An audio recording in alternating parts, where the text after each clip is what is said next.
What's going on, everyone? Tanner Poppitt here at Madrost and Poppitt's Corner.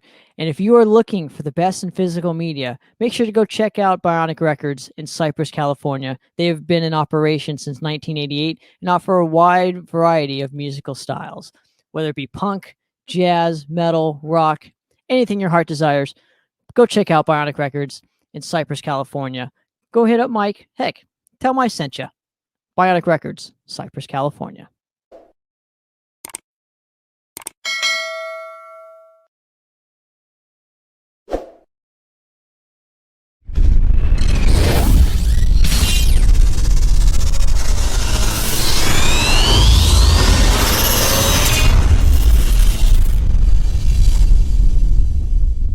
What's going on, everyone? Welcome, episode 113 of Poppitt's Corner, and I am super excited to get the opportunity to talk to this gentleman in question. And of course, I'm talking about the great Juan Ricardo of Wretch, Dark Arena, tons of other killer bands, which I'm super excited to get into. So, Juan, thanks so much again for coming on and hanging. I really appreciate it. It's great to be here. And yeah, I know I sing for a lot of bands. You could have just kept going, listing off names. It would have been like by random and it'd probably been right, so.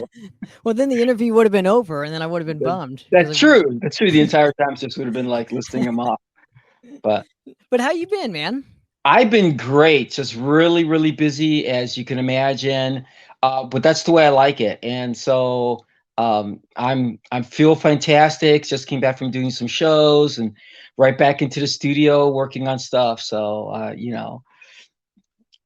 Absolutely. And people wonder how I do it because because people are like, wow, who Juan Ricardo, Dark Arena, of Wretch, of Sunless Sky, Blind Cross, Attacks, the Vith Ricardo project. They're like, how do you do this all? And a lot of it has to do is it's the budgeting of time, and a lot of people don't have that, I guess, that idea of how do you maximize your time.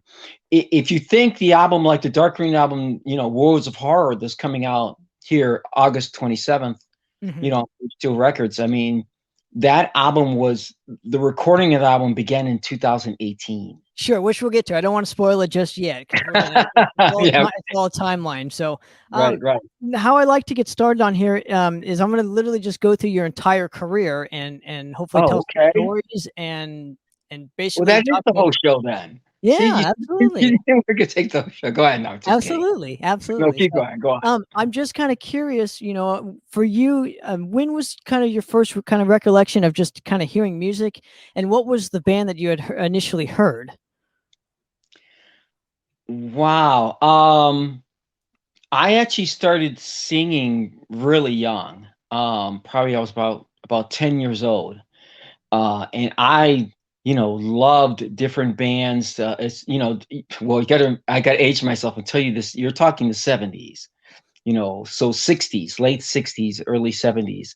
So I was listening at that age. It's just, rock music on the radio, that kind of thing. And really, I kind of like was listening to just typical stuff. I wasn't really listening to, like, you would think, oh wow, Juan Ricardo metal, listening to metal. You know what I mean? I didn't get into metal until I was a teenager.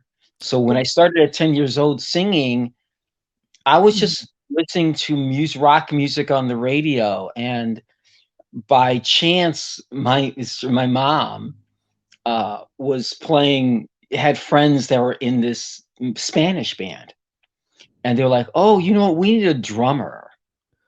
And I was like messing around with drums and singing, and I was only like 10 years old, and they were like, why don't you come down and play drums? And I walked in and said, oh, this is a Nino, this is a little kid. Oh, he could really play. So I sat down and started playing. Oh, he could really play. And they had these two girls that were singing, and they were god awful. They were no, honest, they were just like, wow, awful. And so after a few minutes of listening to them try to do this melodies, I started to hum along, and I said, I could probably do that melody. And they were like, while I was playing the drums, I could probably sing that melody. So I started to sing the melody, and they're like, oh my God, this kid sings like an angel. And so they sort of switched places. And so basically I started to play drums and to sing, and that's initially my first um experience with music. It wasn't until I got all the way, I was a drummer that would just fill in and sing. Like I would start doing music sessions, and you know, I just started being like doing harmony vocals on other people's music recordings. That's what I started doing. And it wasn't until I got to it's going to be like a true story, but I got to college and I said to myself, you know, I really should consider seriously studying singing. So when I went to college, I went to college for music and actually started as an opera singer, studying classical music, studied opera. Interesting. So let's go all the way back to like, I guess 10, or when you were first just kind of discovering music. Did your parents, did they play a lot of it around the house? Was it very musical? No, it was the opposite. I was the oddball. I was the, you know, the Puerto Rican kid listening to rock music, listening to AC/DC and, you know, Judas Priest when they first came out, you know, the Rock-a-Rolla and the Sad Wings of Destiny and, you know, Black Sabbath and, you know, Hocus Pocus by Focus. You're talking the early 70s, you know what I mean? Journey's first album. I was the oddball, like, you know, wanting to play rock music, listen to rock music, not going to dances, or, you know, I was that kid, you know, that, you know, I'd be the kid dressed in black, you know what I mean? Nowadays, I guess. So Well, what about that specific kind of music did it for you? Even though you were kind of, you know, a quote unquote the black sheep or whatever, but you know, what about kind of the harder kind of stuff did it for you personally at such a young age? you know, I think it was just the energy of it, just the I mean, I think a little bit too was kind of the taboo of it. You know what I mean? In the society and the culture that I grew up in, you know what I mean? To listen to rock music, to, you know, to be into, you know, to listen to Black Sabbath or, you know, stuff like that was like, you know, I just found it just invigorating and heavy, and I love the melodies. You know, listening to stuff like the Who or, you know, stuff like that. I mean, you know, like I said, it was the 70s. I just thought the energy of the singing, the energy of the playing just was something that just drew me into that genre, you know. This before I even began to really, you know, sing that kind of music. It was, you know. Sure, but did it help you kind of escape from normal everyday life too? Did it help with that whole thing? Say if, like, you know, you're having a bad day or something at such a young age, you would just put on this heavy kind of style and just like lock onto it? I'm not sure if it was even I even started to associate with, you know, with people that are into that music, you know. So, you know, while, you know, other people that were around me might have been listening to that music, I was hanging out, to be honest, with, you know, the rocker, you know, white kids in school, you know, that kind, you know, that kind of thing. It was kind of completely, I was into that kind of music, into that kind of people that like that kind of music, you know, dated girls that only would, you know, that wanted to go to, you know, I remember going to a party as a kid and the record I brought, everybody's playing dance music. And I said, okay, now it's time to play something, you know, good. And I put Sweet Desolation Boulevard on. You know what I mean? I mean, that's really me. That's who I was at the time. And really, I guess I still am. But you know what I'm saying? It was, and, you know, the people I met and the people I hung out with were into that same kind of hard rock genre.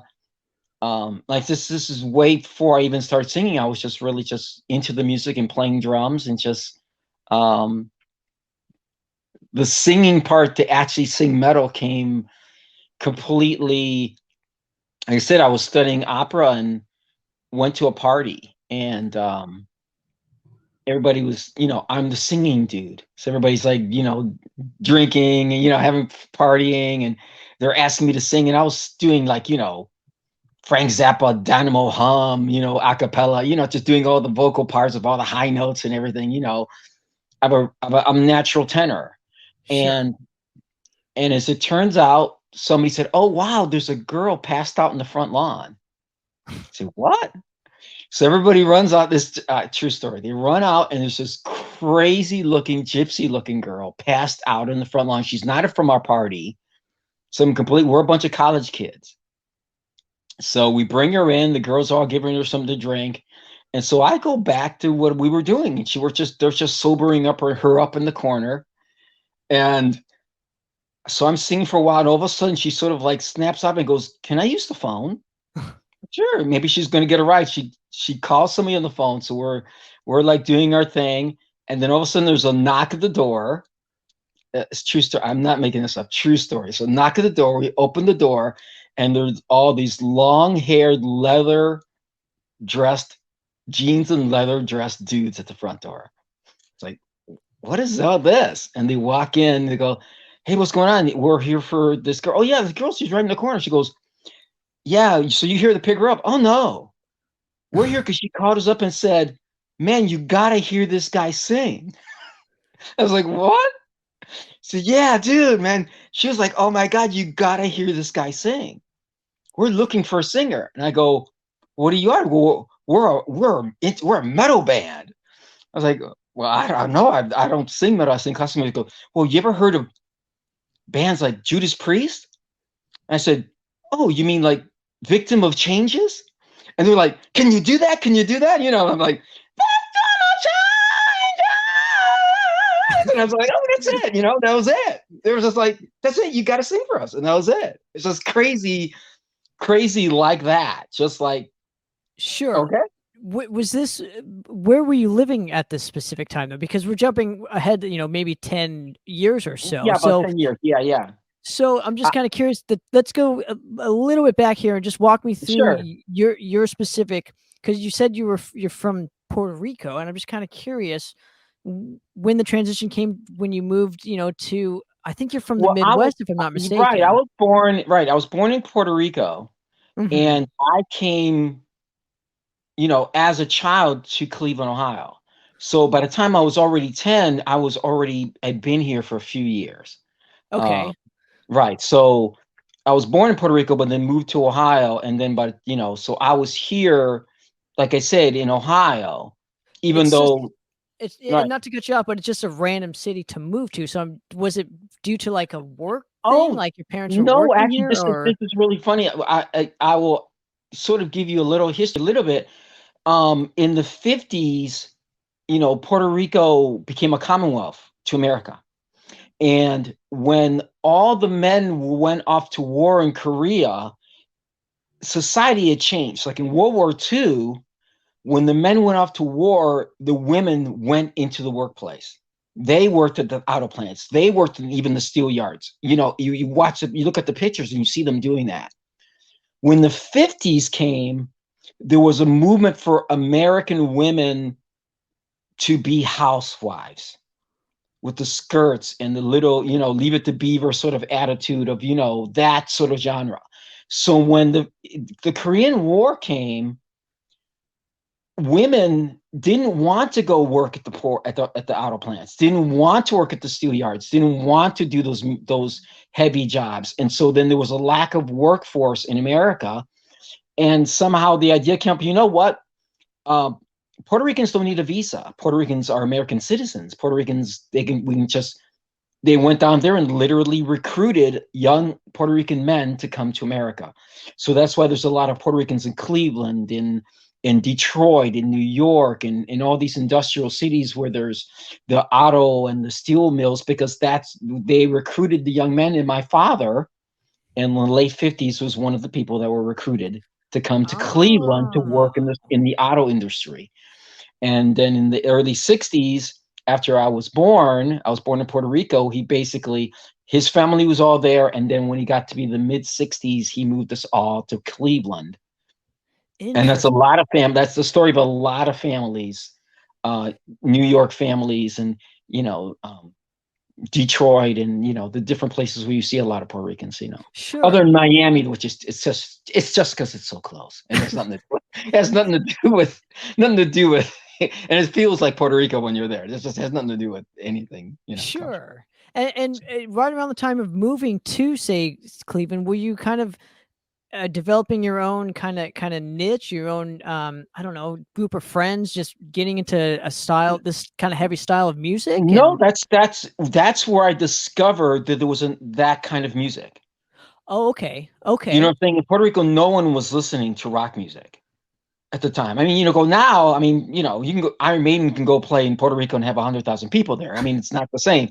But back when I was a kid, there was only Spanish music. There was nothing else on the radio. There was no, American music in a sense.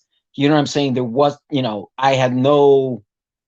It wasn't until I came to America and turned on the radio and heard rock music, went, oh my God, this is great.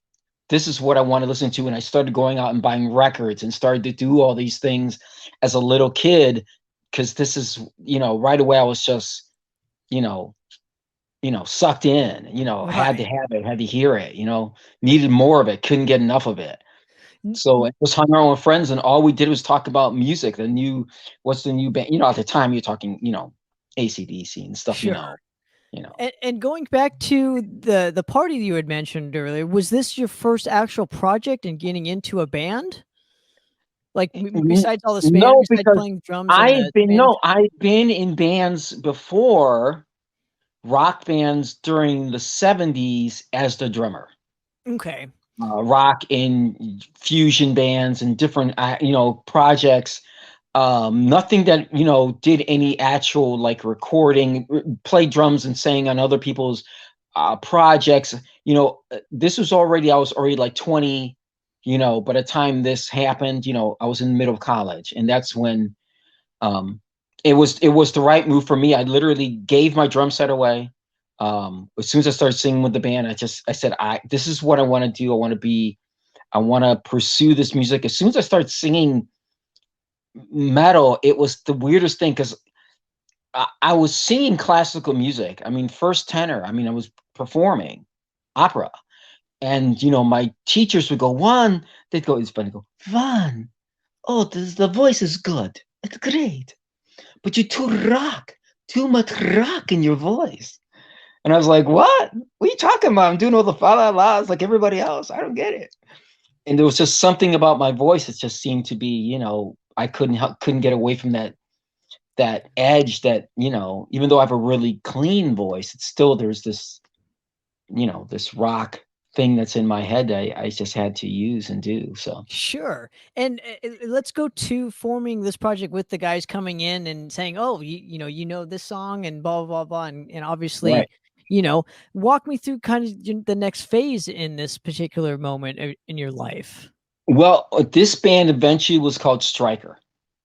And at first we were just like any other band. We did, covers of, and this is bands coming up now. This is the beginning of the 80s, 80, 79, 80. So you're, Saxon and Scorpions and, doing all this sort of stuff, that this genre that we were like, wow, this new wave of metal that was coming in. You know what I mean? So we weren't playing Black Sabbath. We weren't playing, Led Zeppelin. We were definitely right away jumped on this new genre of music, really, that that was called metal.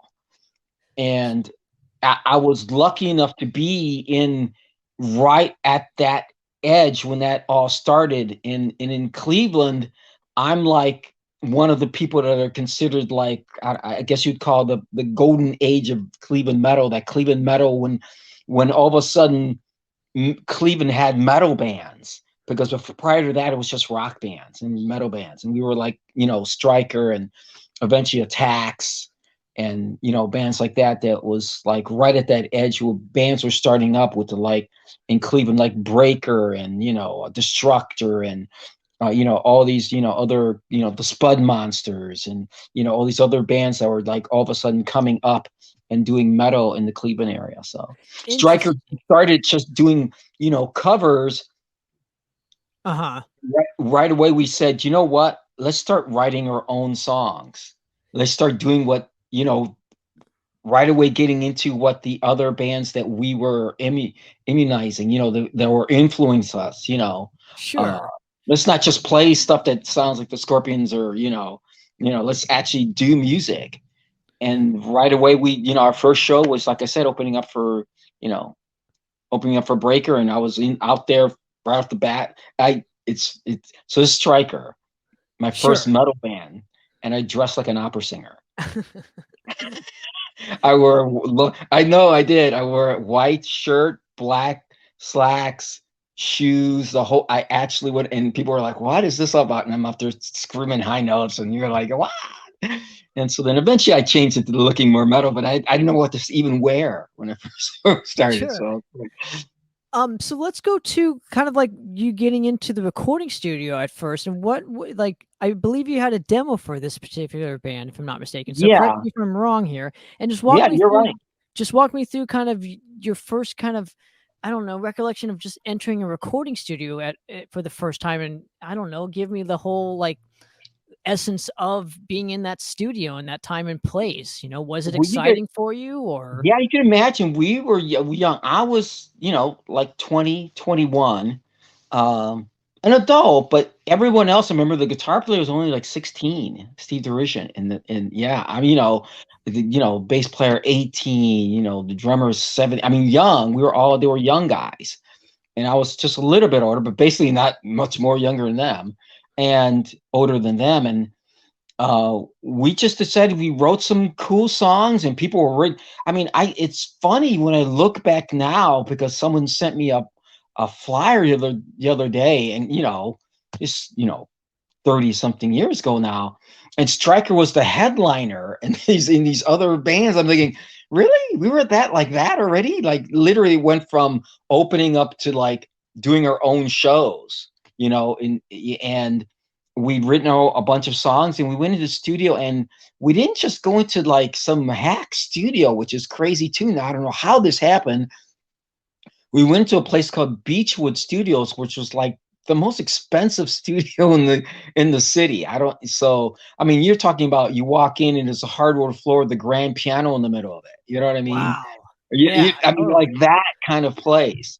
And we were just young and just really, wanted to do things right, wanted to sound really great. I mean, musically we're it's still very young, very edgy, not really, you know what I mean? It's the first crack at doing anything. There's some really cool stuff, and really stuff I go, well, I can't believe I decided that, saying that, that kind of thing, it's first time of doing it. But it's something I really definitely remember. Paul Hammond, I hope he's still alive, was the engineer.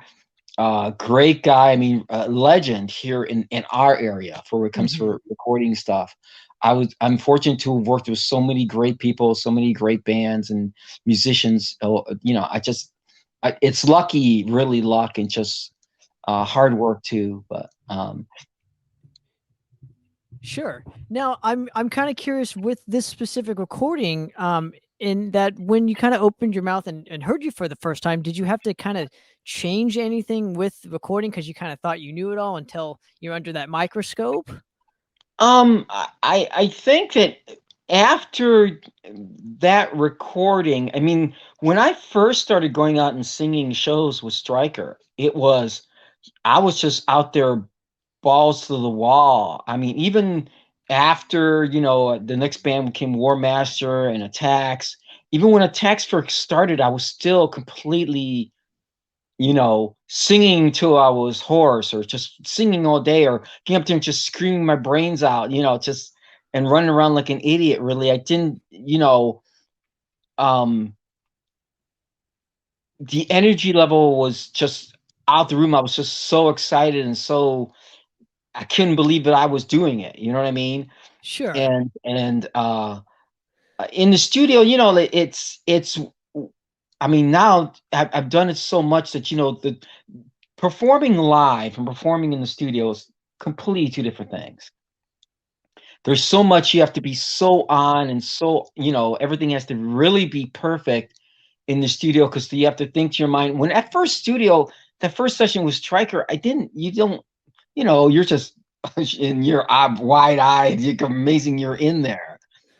now I go into the studio and I think to myself, this is forever.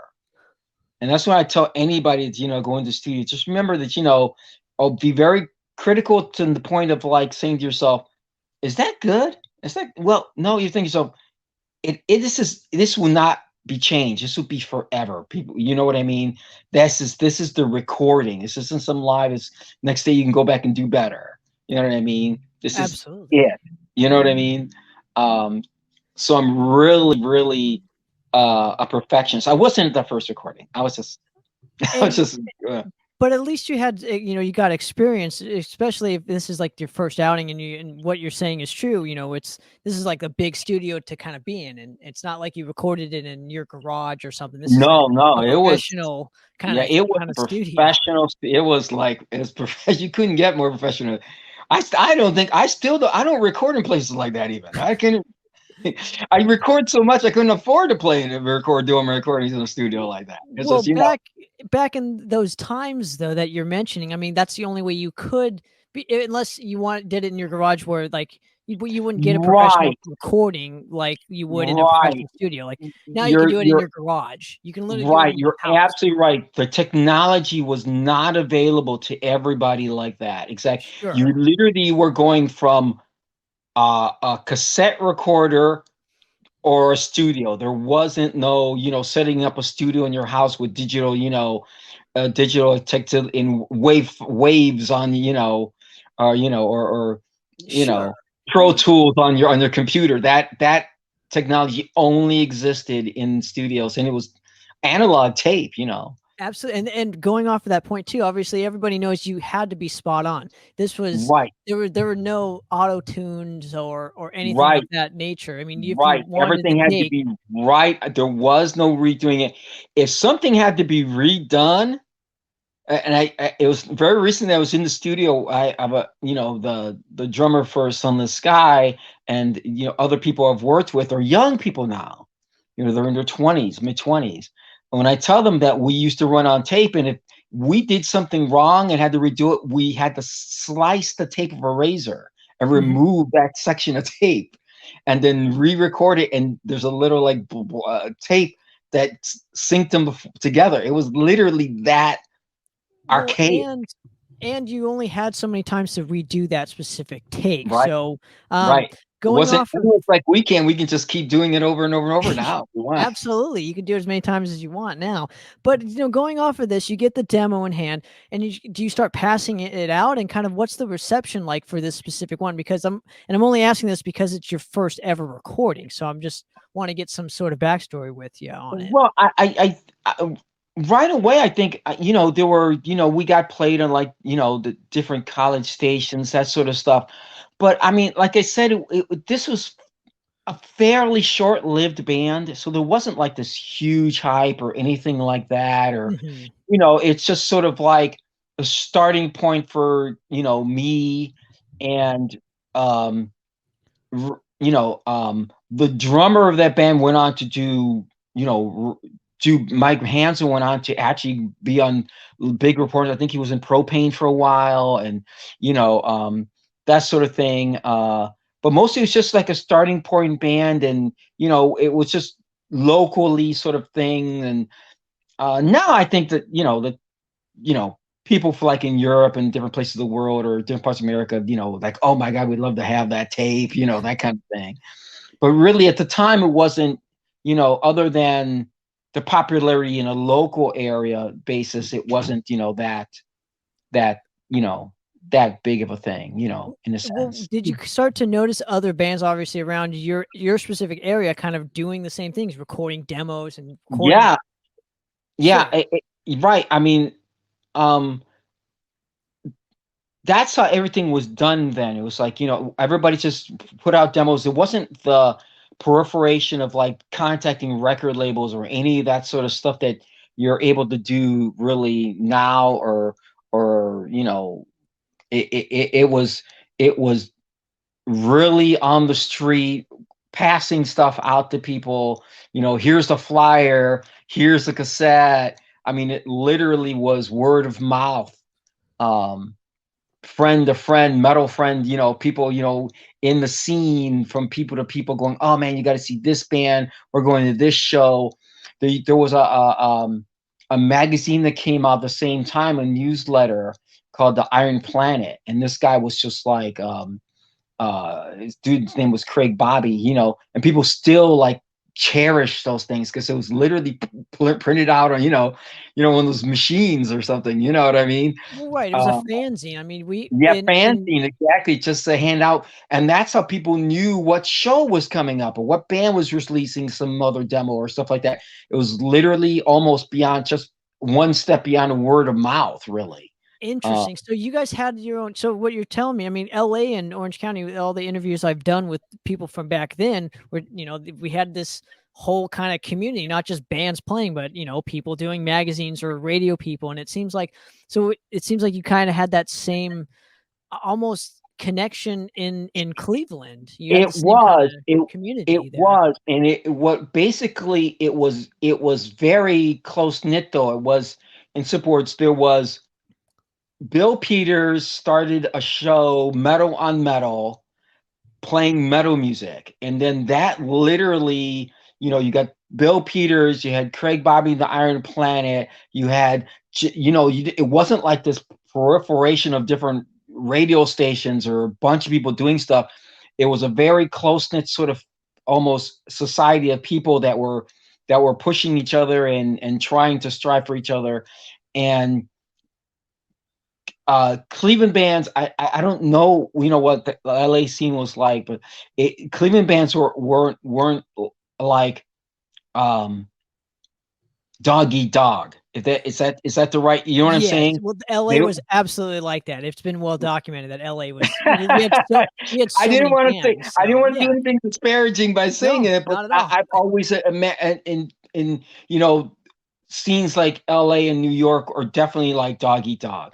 Cleveland was definitely the opposite of that. Bands helped each other. Once one band, like I said, I was in Attacks, and Attacks did, we went from Bill Peters' show to like playing radio stations like all over America, our demo. And we were then we were in our mid-20s. We're actually could play. I could actually sing. You know what I mean? It was like, we knew we were good. And we went after it. I mean, I remember we had a radio station in town that wouldn't play our demo. And so now this is like early 80s. So we went in the radio station. People were like, hey, that's like a movie, but this happened before that movie. We actually went in the radio station, hijacked the radio, tied the girl up in a chair, and played our demo over and over and over till the police came. There's a picture of like in that campus newspaper, us on the cars, the handcuffs on, but it was real shit. I mean, that was us at the time, and Cleveland bands were doing stuff like that, and but we were like helping if bands get. We were helping each other. Now, once I, for instance, got signed to Pure Steel, my first thing I was doing was helping other bands to get signed. Other bands to, because for me, it's not just about me. Does that make sense? Yeah, absolutely. It's not just about me. It's just not about my bands. It's about everyone. It's about our community. It's about, I like to say that when we rise up together. If we rise up together, we all rise. Not just me. I don't want just me. You know what I mean? That's great, but it's really, I'd rather raise the whole scene than just me. Absolutely. That's the whole reason why I got into playing in a band and starting a podcast is the same reason. It's just, it's not all about me. Like, that's great. I think when you and going off your point, I think when you kind of rise up together, you all win. It's not just like, because it's harder for one person to make it, but if we all make it up, it's like now we have the support team where, we're better off. Right. Once it started happening, you saw bands starting to get signed. You saw record labels starting to come and do showcases in Cleveland, and it just went from one band. It went, from, like I said, from Destructor, Spun Monsters, next came Shock Paris, next thing you know, we have Mushroomhead. You know what I mean? And bands that were members of the band I was in, Ritual was signed to Massacre Records, and members of that band formed Mushroomhead. You know what I mean? It's just, and when we got signed to Massacre Records, we got other bands. Mystic got signed, and other bands from that era. The Spud Monsters got signed, and now with Pure Steel, the same thing. Everybody's helping each other, is trying to raise the scene. I guess we always feel like I guess it's Cleveland. We feel that we can play with the best of them, and we want to be there too. So absolutely. But it's also too that like you guys are some of the only guys doing it in your area, so why not stick together? Right. Now I gotta ask, because I've been doing my research for the Attacks project, and I know you're still with them and whatnot.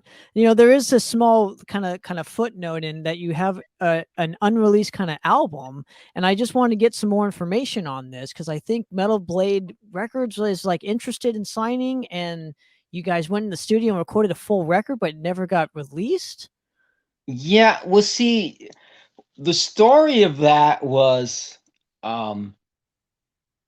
Attacks had, like I said, when our demo came out, we started to not only get played in Cleveland, we started getting played on radio stations in different parts of America. College radio stations would message us back, say, "Hey, your demo is #1 at our radio station," and it'd be like different cities, all kinds of cities, and we start to get really, really noticed, and we'd start doing showcases it wasn't just for them, it was for Epic and Island and IRS, and I have to say that we got out of our heads.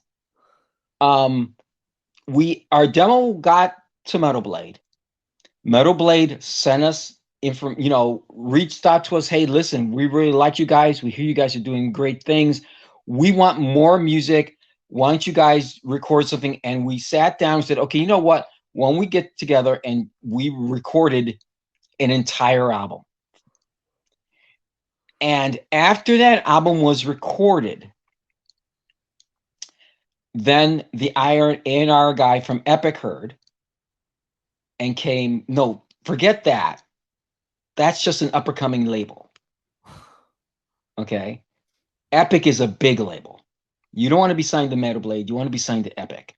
And he flew us out to Chicago, and we did a demo for Epic, and we just shelved the Metal Blade album. Interesting. We just literally said, "Oh well, we have bigger fish to fry." We figured we're and we just dropped it, and it was left as a rough recording without any really, initial recordings, without any of the, like imagine you sit down to do an album and you do your first versions of the songs, and that's the way we basically left it. Never went back and actually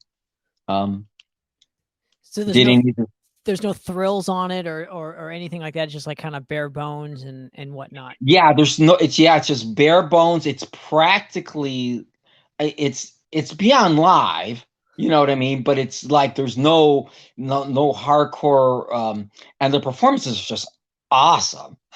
It's just like so great. The only trouble was, and I spoke to Pure Steel. Pure Steel's like, "Oh my God, we should release this album." The only problem is and it's just not me.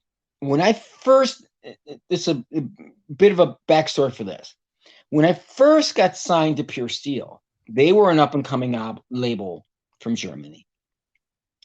And they were doing a lot of this releasing of demo stuff. They were like grabbing all these young bands that were, and releasing their demo stuff. And then when I became involved with them, I went to Germany and actually sat with the record label, and the people, the president, it's like a family, Andreas and Michaela and Marcus, and just sat there with all and said, you know what? I love this. The only trouble is I think it could be better. Because when you hear a Pure Steel record, you know it's like, hey, this is like the raw shit. Okay. But I said, when you listen to a Metal Blade album or a Nuclear Blast album, when you listen to these albums, you're not wondering what's the quality of the recording. Do you know what I'm saying? Sure. You know that you're going to love the music if you buy Pure Steel records at the time, because that's the genre. You know you're going to love the music because it's metal, but you're not wondering if you pick up one of these labels if it's going to sound okay. And I said that's where the problem was, and we completely changed their format from releasing demos to actually having bands re-record and do amazing sounding stuff. So I can't go back now and then say, oh, by the way, we should release my 8-track album. Well, why not? Do you know what I'm saying? Well, because it's this kind of thing that I worked really hard with them to stop doing. So do you know what I'm saying? So initially it was going to be re-released, and yes. Okay. What year? And then I basically in the conversation, you know what? Because we started doing quality control. We got not only we have the record label, we have a guy in Austria that does all the mastering. We went from releasing, demoing stuff to releasing amazing sounding records. It has to be amazing. It just can't be okay. Can't be all right. It has to be great. Okay. And so then when we went and listened to the actual recording, say, okay, if you're going to use that as the line, this album is here. It's short of that line. And as so I'm not going to release something that, just sounds, I got it. Sounds right. Because the only recording of it is from the original tape, reel that sat in a cabinet for 30 something years. Had to be baked. I don't know if you're familiar with that, right? You have to bake it. I'm not familiar with the whole process, but you have to bake it, because if you have to take the tape, which is crazy to think about. You have to put it in an oven, an actual oven, and bake it at a low temperature, so the magnetic particles adhere back to the tape. If not, if you try to play that tape, even to transfer it, the particles literally come off the tape onto the reader, right? I mean, it's ruined. Yeah, and you can also be ruined while doing the baking process too. So you have to be extremely careful. Yeah, it's madness. Like when we did the Attacks, we did reissue all the demo stuff other than that album for Attacks, the 20 Years the Hard Way album. The difference is all those recordings were all 24 track. They were all 24 track completed recordings. You know what I'm saying? Whereas the Tax album from 1986 was literally just the rough 8-track, basically, session that we were sending to Metal Blade to say, what do you think? Oh, okay. To go in to record a full-blown album. So it's the album, but it's basically the full-blown the album of songs, but not the 20. Right. They're not 24 recording of them. Now let's move ahead real quick. So why didn't you guys ever release it kind of after, maybe not getting signed to Epic or not getting signed to a Metal Blade around this specific time? Well, what happened was, after we'd flown to Chicago with Epic, we came back and did a showcase here in Cleveland, sold out show at a club. I'm packed packed. It must be 500 people there. And played the show. And that weekend, the guitar player went to a club and ended up killing someone. Oh, okay. Okay. Wow. Okay. So that's a true story. He ended up, getting into a bar fight and ending up killing someone in a bar fight. And that's basically the end of attacks. So right away when that happened, I even said, listen, I have tons of guitar players, amazing guitar players to replace him. Epic, gone. All the labels, gone. They were like, we don't want any part of it. Right. It's probably a PR nightmare for them. Right. So they probably don't want to deal with. Right. It literally went from there to gone. Wow. Overnight. So going off of this point or whatever, why not release the 86 demo around this time? Just because of all of the kind of what happened, surrounding it, because the guitar player played on the actual album? Yes. Okay. Yeah. Okay. He's the guitar player on the album, right? Sure. So I tried to keep the band together, like grabbed another guitar player, did some things, but it's just that whatever was there was just gone. Right. You know what I mean? And while I was doing one of those attack shows, just really just trying to keep, deciding what to do. You know what I mean? What's the next step? Because, that's when I met, actually, first off, I met Tall Paul. He was real young. We were doing shows with Chastain at the time. And he was like, oh my God, he walked up to me and said, Tall Paul, who eventually we years later will end up in Dark Arena together. He walked up to me. He was still 6'7" maybe at the time, looking way up to me. He goes, you're going to be my lead singer someday. And he's like 15 or 16 years old. I swear to God. I said, really? Okay, sure, whatever, dude. Big guy. So, but during those shows too, that's when I met the guys from Torment. And at the time, there was a local label called Auburn by Bill Peters, that almost all the local bands were signed to, in a sense of some sort of, there was compilation album, Heavy Artillery, and all these bands were getting, Jag Panzer was on it. All these bands that were like working together toward getting signed to bigger labels.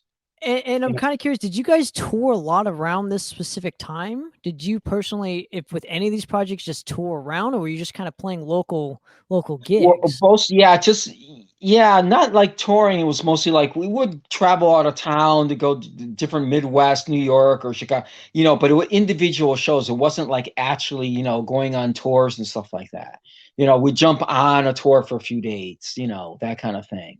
Gotcha. And right. So with Bill Peters' label, maybe was his ultimate goal just to keep getting exposure for you guys and right, for all the bands for Cleveland. Yeah. And maybe he had the PR connections for it too, because I don't know how difficult it was to get PR back then. I don't know how you would go about. Yeah, a lot of the bands, some of the bands from the label were doing things, like flying to Europe and doing festivals and doing Vakin, there were, so it, like I said, the big band that was Shock Paris that was on his label, who then moved on and signed to IRS and had was on MTV and stuff like that. And, like I said, it was basically an up and coming label to help Cleveland bands.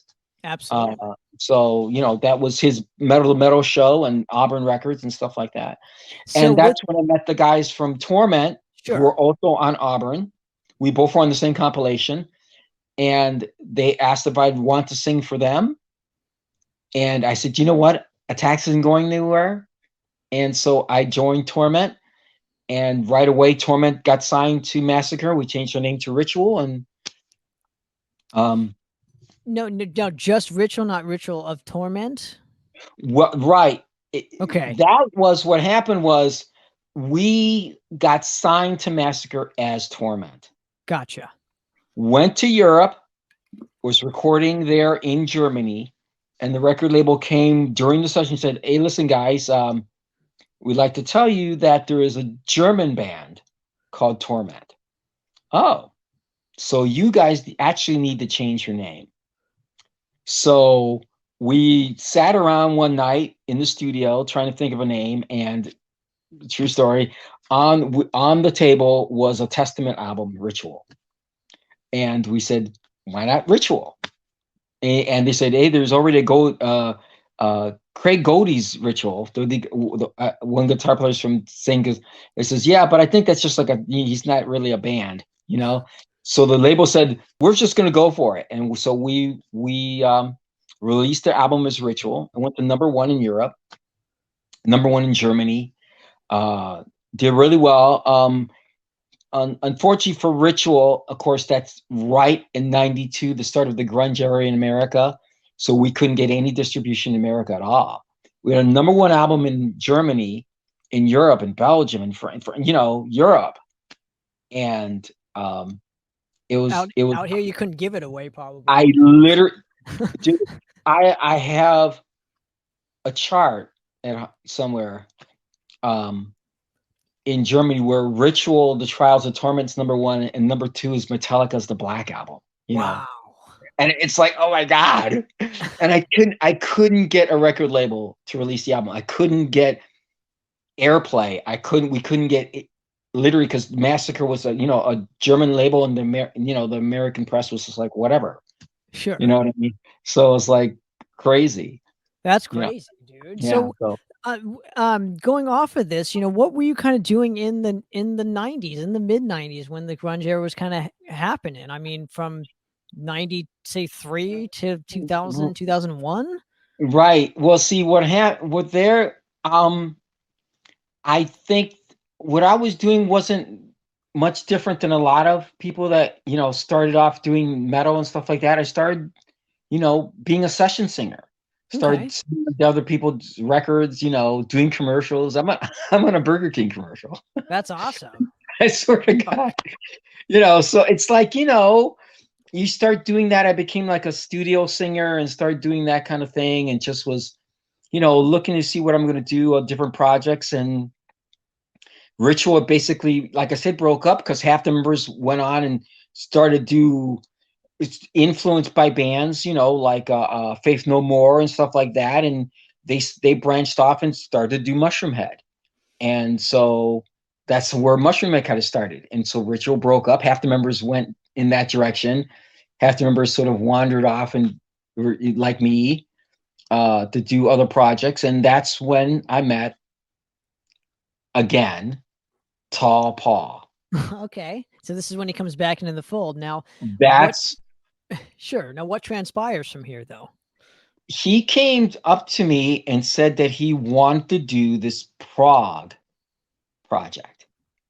And I was like, a Prague project? I sing metal. Now I'm like a metalhead. You know what I mean? Sure. But the funny thing was that growing up, I had a big time in my favorite band is Rush. Okay. My favorite bands were Rush and Yes and Emerson, Lake and Palmer. There was a time in my life where I only listened to Prague, which is really strange. When he said he wanted to do a Prague album, I was like, you know what? I would really, really love to do that. That'd be awesome. Do some Gentle Giant or something, Yeah, that's what I mean, this is kind of like where Dark Arena started. It was called Arena. And now, how did you guys wind up with this specific name? Because again, and I'm not trying to put it down, but it's kind of like a generic kind of name. It's not right. Oh, I forgot to say the reason why you're thinking of Ritual Torment is because I jumped over that part. After the band broke up, people wanted me to re-release the album, and in that meantime, not only was there a band called Torment, but all of a sudden, I think from Chicago or someplace, got called Ritual. Right. There's a couple of them. Yeah, called Ritual. So I could not release the album as either Torment or Ritual. And so I said, well, then we'll just call it Ritual of Torment and Makes release the sense to album me. Makes sense and to me. reissue the album. Right. Because the band was really interested just, having the album out there because, the Massacre album was so hard to get. And Gotcha. everybody kept asking everywhere we'd go, any of the members would go do shows. Man, I really would love to have a copy of that Ritual album. And so then we just basically an independent pressing of it. So that was that. Now But with Arena, how did you guys? So you meet Tall Paul, and then what kind of transpires? Obviously, it's like you have to get other members. So were you just kind yeah, of right. asking See, around? that's I even said to Paul, Arena isn't really. I even said to Paul, I think there's a band called Arena, a Prague band called Arena, and there was. But he was like, no, this is the name. I love this name. It's going to be Arena. And so I asked the drummer of Ritual if he'd be interested. Emery Seal. So that's the drummer on the first Dark Arena album is Emery Seal. And then we met this bass player from a Rush Tribute band, Chris Thomas. And so it was just a perfect fit. And so we started doing this Prague. The original version of the band was very proggy with no keyboards or anything like that. It was all, a million notes and, me singing all these crazy octaves and stuff like that. Now, how do you find your place in a prog band as opposed to say just a heavy kind of metal band? Because you have to pick your spots as a a high soaring vocalist like yourself. Yeah, it was definitely an education.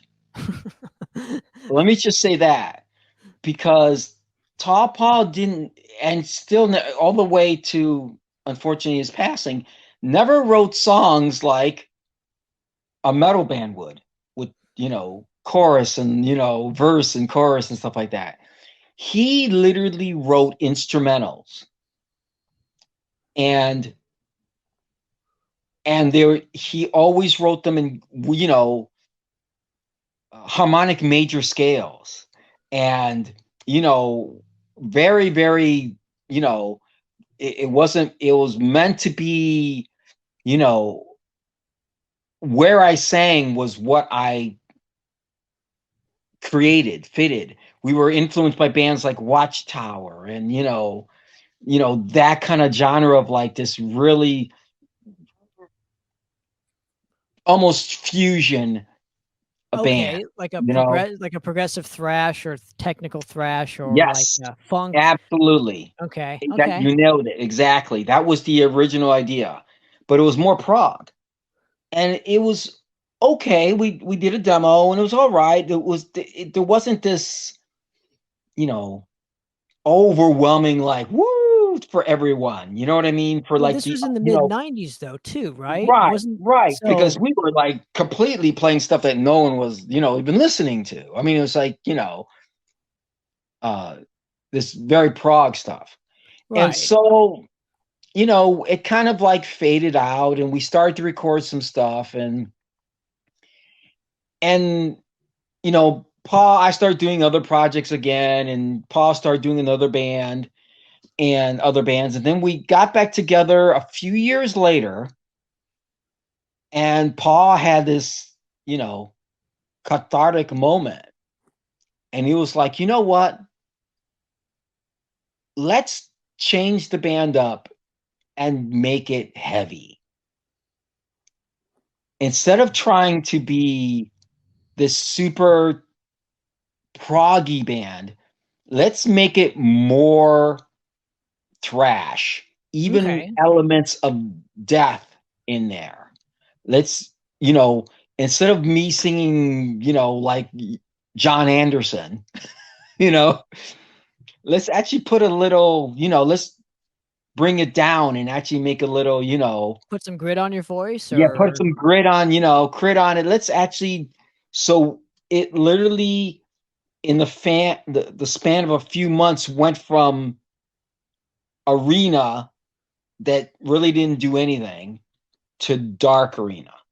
And I know this was like a couple years after. This is like mid 2000s. So at this point, Right. metal had kind of the state of metal kind of had changed. You went through all the pop punk stuff in the late 90s, early 2000s, and then kind of, in your opinion, though, what I'm getting with this is, in your opinion, what changed to where it became, it got back to the roots of metal again? Was it all these European festivals that were happening, or Yeah, was I it? think it was not, it's just that it was all of a sudden there was this change to heaviness.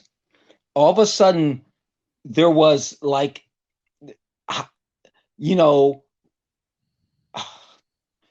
okay, you have grunge, you have all this pop metal and stuff like that, and all of a sudden this really heavy metal, this death metal and thrash metal became what was cool. You know what I mean? Became what was the cutting edge sort of stuff.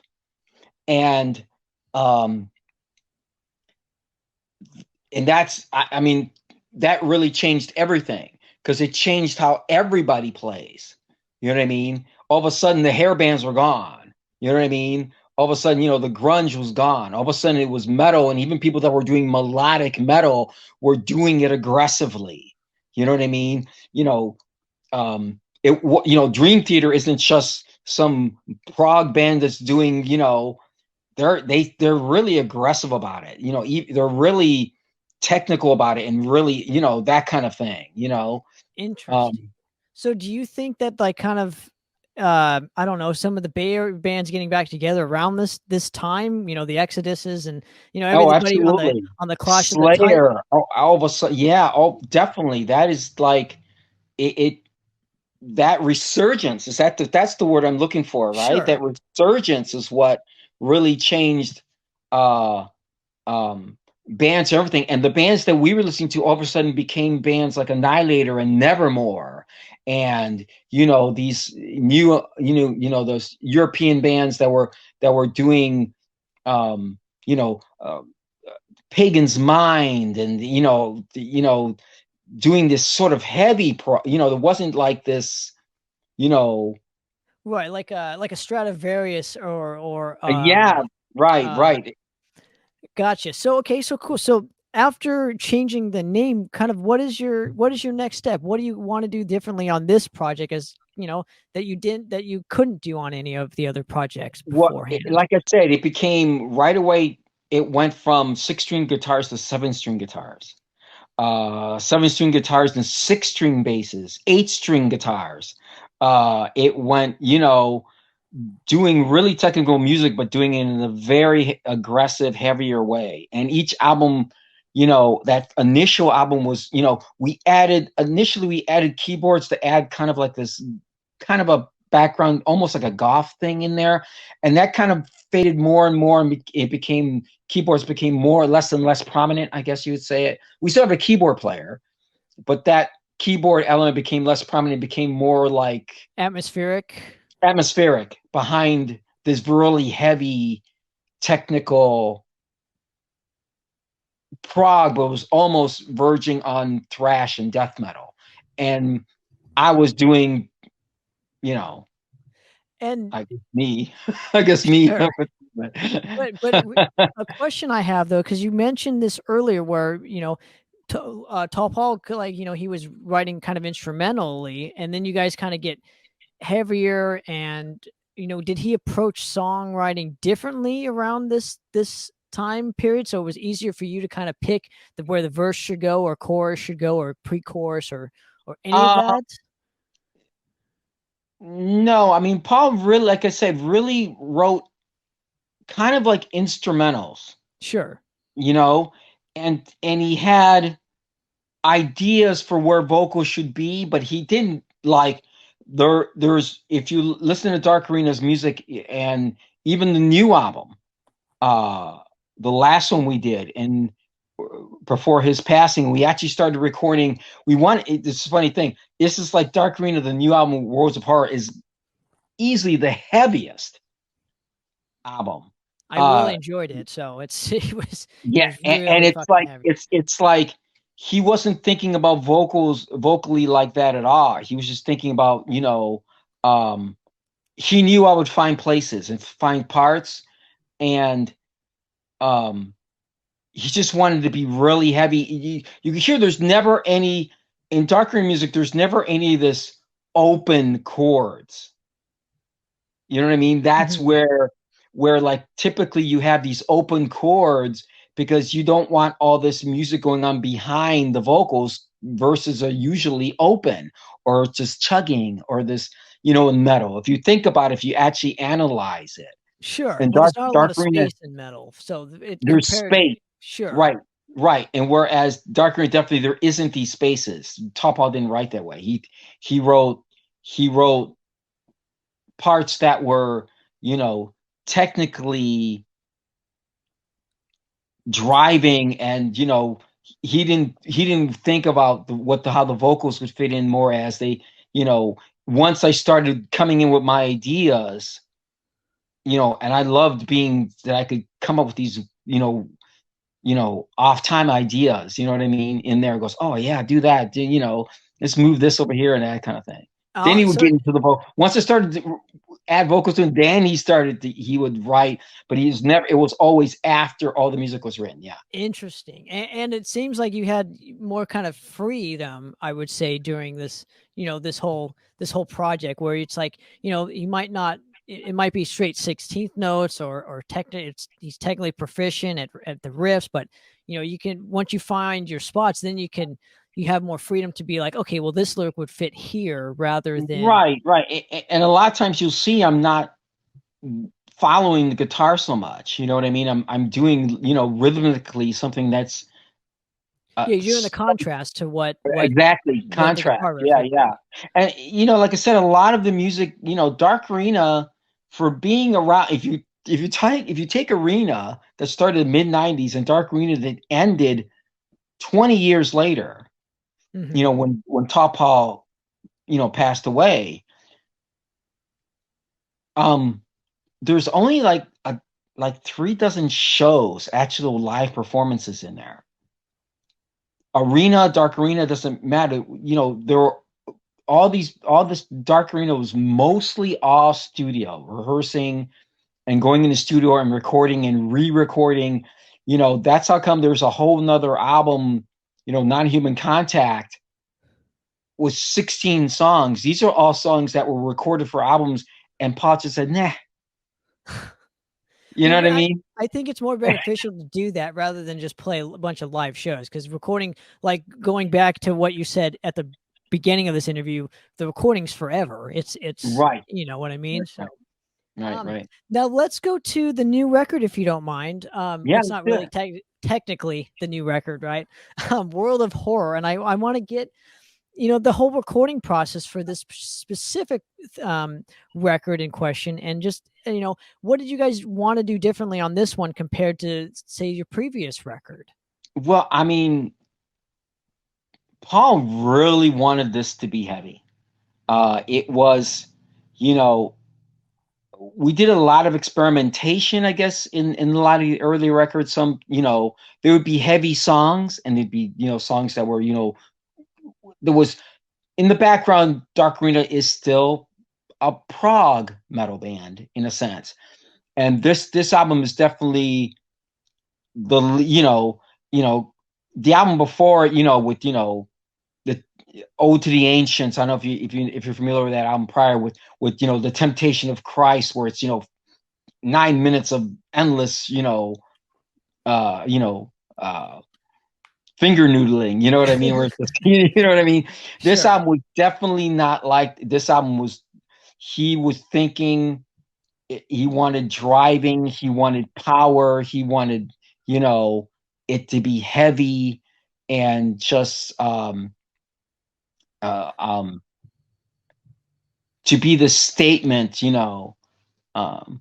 it Well, was really funny when, like when we started doing all the albums, doing the songs, and different versions of the albums, and there's demos of the different records as we went along, because at that time too I was in all these bands already. So a lot of the recording he was like doing in the studio, he would just literally spend, you know, he spent a couple years in the studio, and I would just, come and help and go back to other bands and do a tour, come back, work on other things with them, and go do other bands, record other albums. And I'd be finishing whole other albums and doing tours and coming back, and he'd be still working on the records.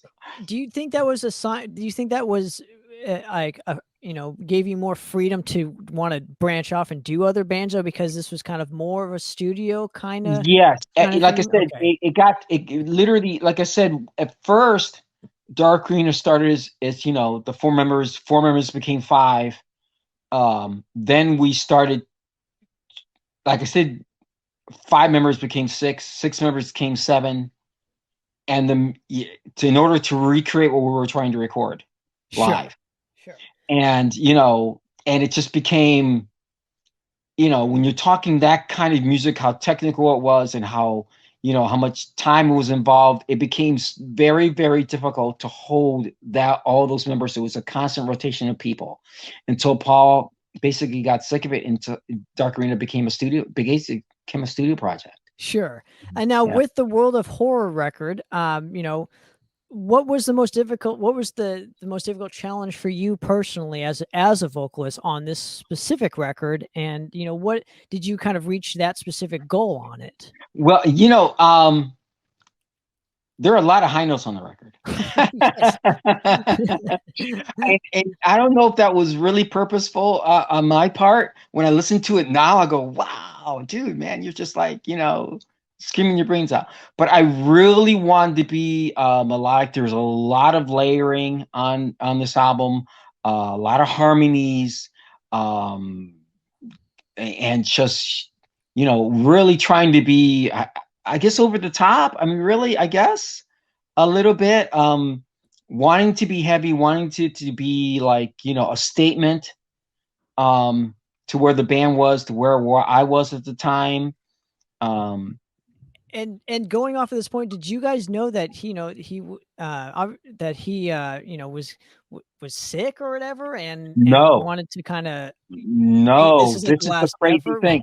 And here's the crazy thing too. When the album, up until that time, up until we started to record that album, I've already been signed a couple labels with other bands, doing all these things. And Dark Arena was completely independent, not on a record label. Because Tall Paul didn't trust record labels. And I kept saying to him, listen, when finally I was in Pure Steel for a while, I go, listen, these people these are my people. I even work for them. I helped them sign other bands. I wouldn't be doing that if I didn't believe in them. Sure. You need to get out of Top Paul's. You're an amazing talent making amazing music, and no one is hearing it. You know what I mean? Sure. And I finally convinced him.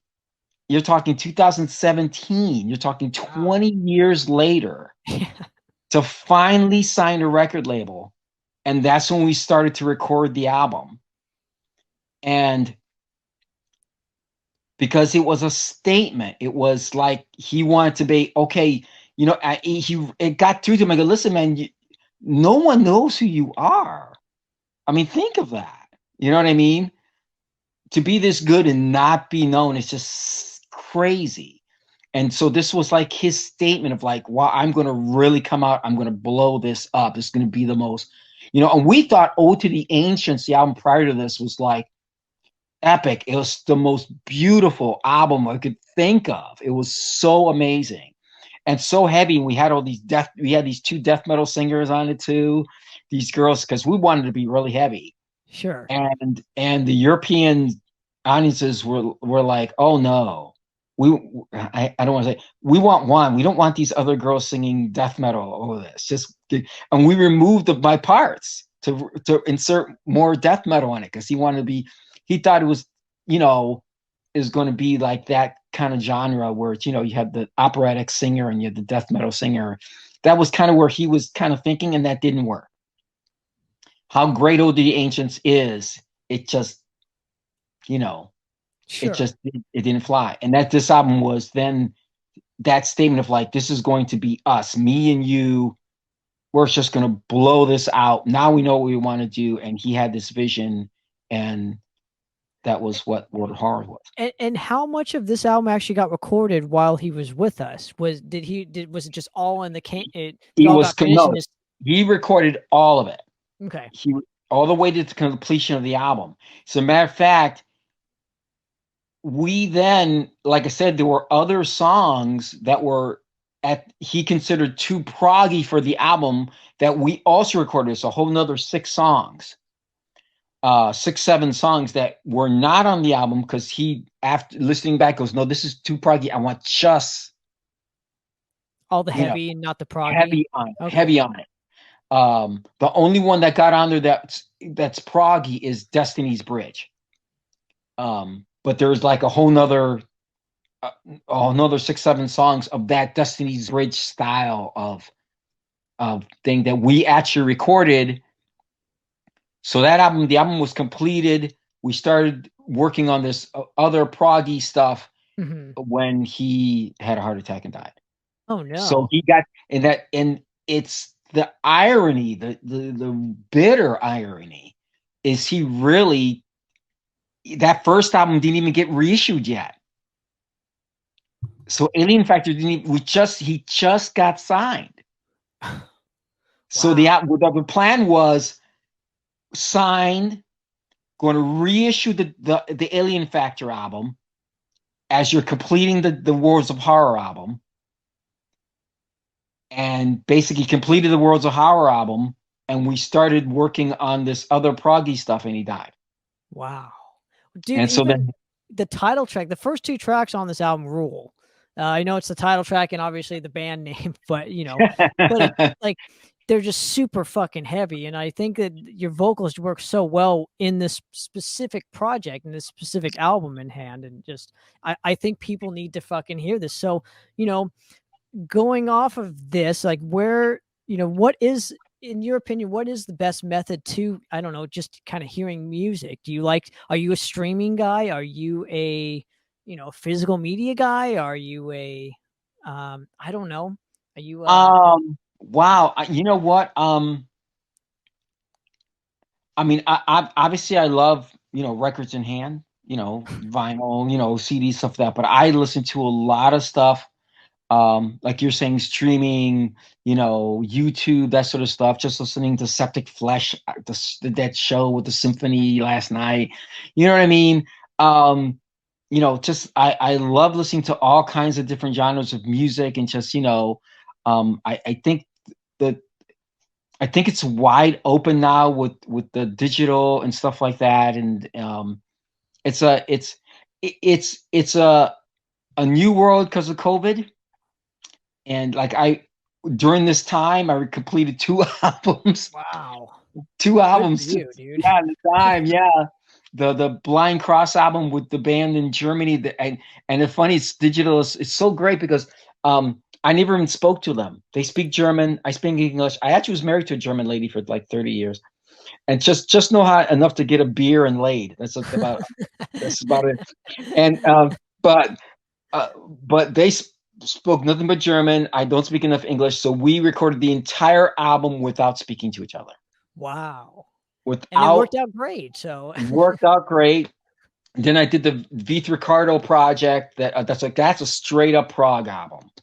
That I've always wanted to do now. Like it's an album that was just prog. There's and the keyboard player is actually the original keyboard player when we started Dark Arena, which is Vincent V, who's a shredder sort of keyboard player. And then we sort of said, no, that's not the right idea, that everyone's just shredding, Totally. So what is next for you? What do you got down, coming down the pipeline? Wow. A lot. Like I said, a lot. I have, everything is in sequence and as I'm working on. Right now in the middle of recording the new Sunless Sky album, which is the 3rd album and the 3rd version of the band. If you may know, the band started as a side project when I was in Dark Arena and it was so long in the studio. I just decided to form a live band, and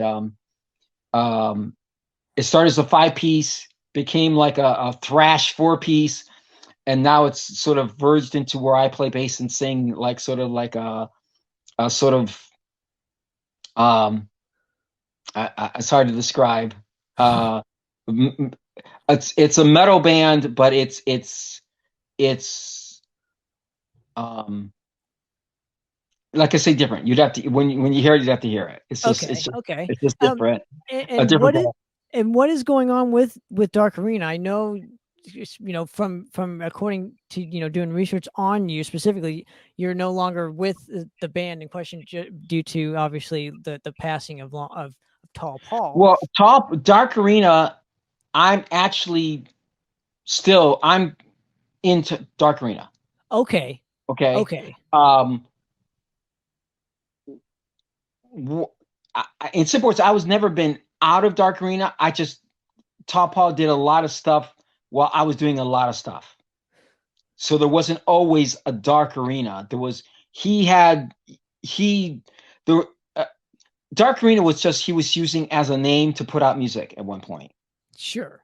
You know what I mean? And whereas I was in a bunch of other bands, and we come back together, and that's when we came back together and reformed the band as Dark Arena. But there was a span of time where there was basically just Tall Paul in a studio and releasing stuff and used the name Dark Arena. Now, is there going to be a new record with you on it with the Dark Arena name on it? Okay, cool. Awesome. Yes. That's another project that's just being started. What we're doing is the tracks that Paul recorded, I recorded with Paul, that wasn't included on the album. The original members of the band are now regrouping and going to complete the album. Awesome. That rules. When can we expect that? 2022, 2023? Yeah, 2020.